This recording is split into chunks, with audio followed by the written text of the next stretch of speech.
వాటిల్లు. పార్వతీపురం మన్యం జిల్లా సాలూరు టౌన్లో ప్రభుత్వ పాఠశాలలో ప్రహారీ గోడ కూలి 10వ తరగతి విద్యార్థి అరుణ్ తేజ మృతి చెందడం తీవ్ర విషాదం. విద్యార్థి మృతిపై కుటుంబ సభ్యులు, బంధువులు, స్నేహితులు పెద్ద ఎత్తున ధర్నాకు దిగారు. విద్యార్థుల భద్రతపై పాఠశాల సిబ్బంది అధికారుల నిర్లక్ష్యమే కారణమా? ఘటనపై సమగ్ర విచారణ జరిపి బాధ్యతలపై కఠిన చర్యలు తీసుకోవాలని కుటుంబ సభ్యులు డిమాండ్ చేస్తున్నారు. మీడియాకు అందిన సమాచారం మేరకు సాలూరు ప్రభుత్వ పాఠశాలలో అబ్బాయిలకు టాయిలెట్ సదుపాయం లేకపోవడంతో టాయిలెట్కి వెళ్ళిన సమయంలో గోడ కూలి 10వ తరగతి అబ్బాయి మృతి చెందాడు.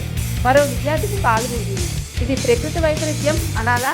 జీర్ణదశకు చేరిన గోడను రిపేర్ చేయించి ఉంటే ఒక నిండు ప్రయాణం బలయ్యేది కాదని పాఠశాలలో ఇటువంటి వాటికి ప్రాధాన్యం ఇస్తూ శిథిలమైన గదులు మళ్లీ నిర్మించడం లేదా మరమ్మతులు చేయించి ముందు జాగ్రత్తగా చర్యలు తీసుకుంటే వెనుకబడిన మన్యం జిల్లాలో ఇలాంటి మరణాలు భవిష్యత్తులో మరి జరగకుండా కాపాడుకోవచ్చనేది ప్రజల మాట.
तमाकेड़